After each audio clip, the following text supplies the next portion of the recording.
Hi, I'm Nick, and welcome to the third and final part of Green Lantern Green Arrow. While the book would continue as a duo for years afterward, this is the end of the initial run credited with changing the face of comics. Let's begin.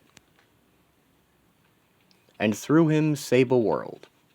Hal dropped by Ollie's apartment to find him laughing at an item in the newspaper about a Midwestern vandal calling himself Isaac. Pretending to be a painter, Isaac spread a green substance all over the walls of Ferris Aircraft's offices, which turned out to be their own polluting waste product. Isaac sent a note to the paper claiming Ferris had been poisoning the environment. He was simply returning the favor. Hal isn't impressed by these tactics as Ollie is, but he didn't come to argue. He came to invite Ollie on a trip he's taking Carol on, coincidentally to the small town where Isaac operates. Ollie agrees he could use some archery practice since injuring his shoulder. Borne aloft by the mystic energy throbbing in Green Lantern's power ring, they cross forests, plains, valleys, and they are silent, awed by the loveliness, until they reach a cluster of ugly structures, shocking as blood on the face of a baby. While Ollie is practicing his archery, he suspects his chipped bone didn't heal properly. He is soon accosted by a security guard. He unleashes the dog to attack Ollie. In the span of a second, Green Arrow selects the correct shaft and knocks out the dog with a blunt impact. He knocks the gun out of the guard's hand with his bow and hits him with a haymaker. Ollie explains he only knocked out the dog, and the guard explains they've had problems with Isaac trespassing. The dog was tracking him. Punching the guard has hurt his shoulder even more. I can only assume the dog was meant to be colored brown and the green coloring is a mistake. Errors happen from time to time. Green Arrow meets Isaac as Hal and Carol tour the aircraft complex.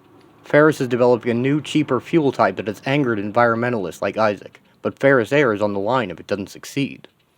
Suddenly, some machinery comes loose and almost crushes Carol and the foreman, but Green Lantern catches it in time with a green energy plow. Investigation shows the remains of sabotage. Hal goes to collect Ollie to investigate, and he sees the new jet engines at work. Isaac sees that Oliver has a hurt arm, and he applies a natural poultice to it as he tells his story. He was a productive scientist until he was diagnosed with lung disease aggravated by industrial pollution, the same thing that killed his parents. Unable to escape the reach of pollution, he moved to the woods and taught himself the lore of nature, becoming an eco-terrorist to strike back at the forces destroying the natural world. Hal arrives and accuses Isaac of tampering with the machinery at Ferris, which he admits he did, but he says he only harmed machines, no living creatures, and Hal tells him that those machines almost killed some real people. Isaac is ashamed of the unintended consequence. Oliver defends his action, saying the greater moral violation is what Ferris is doing to the environment.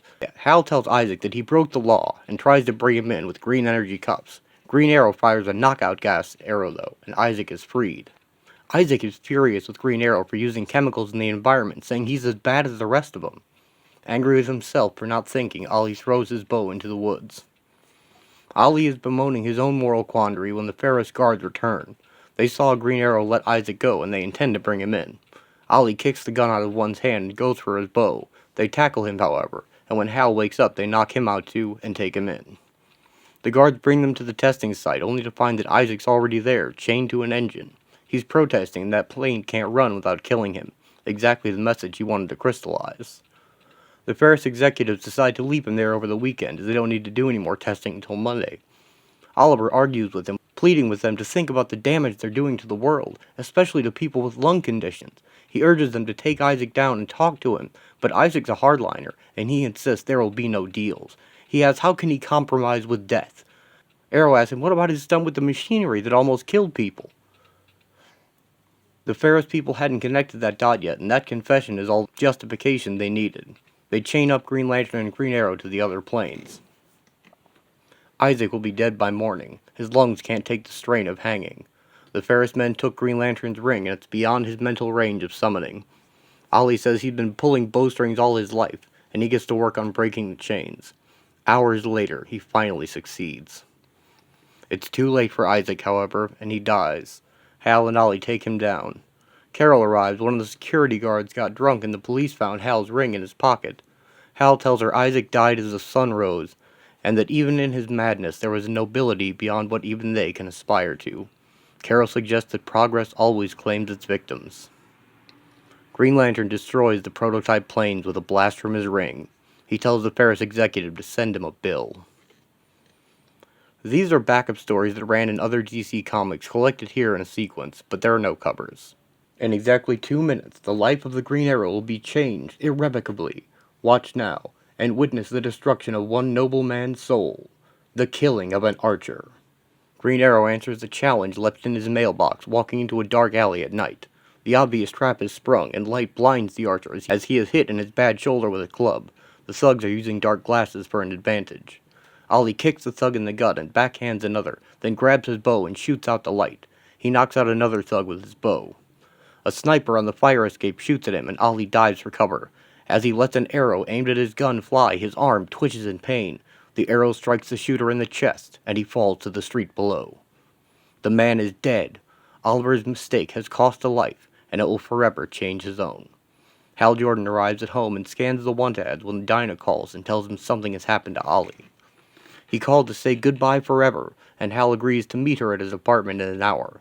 After charging his ring, he's off. Hal thinks that after his failure to save Isaac and with Speedy's departure and his ever-rocky romance with Dinah, Ollie's capable of anything. Hal looks around as he waits.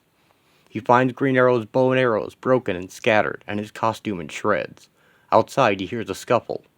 Hal remembers this all started with him interfering in a scene just like this, and he hesitates, but he must act before the man is hurt. When one of the attackers pulls a gun, Hal feels more at ease, replacing it with a gigantic green version. He nabs the thugs as the old man explains they were stealing from the basement. The thugs say they weren't stealing, but they refuse to go back in. What they were doing is planting a bomb. It explodes, sending fire out the windows of the apartment. Green Arrow is dead. The bomb explodes, destroying all traces of Oliver's life as Green Arrow. Green Lantern forms a protective bubble around everyone and gets them to safety. He crams some trash cans over the thugs, as his next task will take everything he's got. There are still people inside, but not knowing where, he can't mount a rescue. Instead, Hal replaces the structure that's missing with the ring. He lands to conserve energy, holding the building up until the firefighters arrive. After, he tells Black Canary what he found. While his friends search for him, Oliver Queen is piloting the aeroplane over a mountain range. He recalls the incident in his mind as his overconfidence killing a man, the first time he's ever done so. He ejects and parachutes down, letting the aeroplane crash. Finally, Oliver has what he wanted. Green Arrow is dead. He lands and begins a short journey. Down, down he goes, and with each step he grows more tired. A fatigue wells from the very pit of his being, until he approaches a monastery nestled in a breeze-blown valley. He knocks. The weather-worn gate swings open, and... "What may we do for you, stranger?" "Help me, holy man. Help me. Forgive myself." Meanwhile, in a Star City hotel room, Ollie's vanished without a trace. Before I search further, my ring needs recharging. In brightest day, in blackest night, no evil shall escape my sight. Let those who worship evil's might beware my power, Green Lantern's light. Black Canary has found the cult of Joshua. Apparently his sister shared his hypnosis power and has taken his place, preaching the same hate speech. Despite fighting bravely, she is captured and taken to the roof, unconscious, and dropped off. A huge energy form of Green Arrow catches her safely. Green Lantern hangs all the thugs on large green meat hooks, accusing them of being animals. He tells Canary she saved herself by telling a boy on the street corner where she was going. He directed Hal there. The careening automobile smashes into the telephone booth, sending the Black Canary hurtling like a broken toy through the morning air. From this hideous accident will stem the bizarre events that determine the fate of an archer. Black Canary has been injured badly, and she has a very rare blood type. Ollie happens to have it, and Hal goes off in search of him. He finds the wreck of the aeroplane, and a scavenger picking it over. He shakes the man up and tries to scare him off, but only inspires a need for revenge. He finds the monastery, the only habitation for Miles. At the monastery, a monk tries to teach Oliver Zen archery. Archery is a spiritual act. To cease being self-conscious, to wait with no thought of self until spiritual forces work through you to release the shaft. The shot must fall like snow from a bamboo leaf before he even thinks of it. Ollie doesn't want anything to do with violence, but the monk tells him that at this stage he must be what he is. Perhaps peace lies in his future, but it is not meant for now. Hal arrives, and once Ollie learns that Dinah needs him, he agrees to go at once. The monk tells Hal that Oliver has a special destiny, a noble destiny. He gives Oliver his best bow, asking that when he passes beyond it, he should destroy it. The man Hal pissed off has followed him and lies in wait in the woods. He surprises Hal, knocking him out with his rifle. Oliver can't bring himself to shoot, afraid that he might kill him, and so he is taken as well. When he awakens, Ollie is tied to a tree, and Green Lantern is tied to a log and a morass of yellow material much like quicksand, making his ring useless. Oliver manages to free himself with a sharp arrowhead as Hal slowly sinks. He dives for his bow, unwilling to risk charging at the man with his rifle. Hal is about to go under. Oliver grabs his bow and an arrow, knocking the arrow as he moves and rolling into a draw. Just as he aims, the light reflects off the rifle's scope directly into his eyes. No matter, he shoots blind, and the arrow leaves the string like snow falling from a bamboo leaf. It strikes perfectly, smashing into the scope and knocking the rifle into the man's face. At the hospital, Black Canary gets the blood she needs. Ollie says he forgot who he was for a while, but now he knows who he is. Sometimes he can almost believe in a happy ending. The end. A comics classic. In 1970 and 71, if you were writing, drawing, or reading comic books, the Green Lantern Green Arrow series by Denny O'Neil and artist Neil Adams was a wonderful wake-up call. It brilliantly and entertainingly raised your expectations and expanded your notions of what could be accomplished with mainstream commercial comics. At the time, this was credited to relevance. Today, over 20 years later, the material is still strong, still has the power to grip and evolve. Partly this is because some of the many issues raised are still relevant, but mostly it's because O'Neill's writing and Adams' drawing set standards in characterization and drama that are still being applied and embellished upon. With the aid of veteran editor Julius Schwartz and the participation of some of the best inking talent available, they took comic book archetypes and gave them a degree of humanity never before achieved. The roots of much that is exciting and appealing in today's comics began here. No question this is material that has both historical and collectible value. The real news is still a damn good read. Archie Goodwin.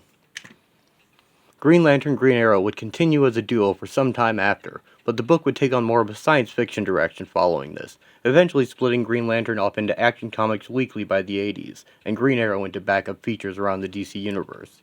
Still, this run made history, and I think it remains relevant even today.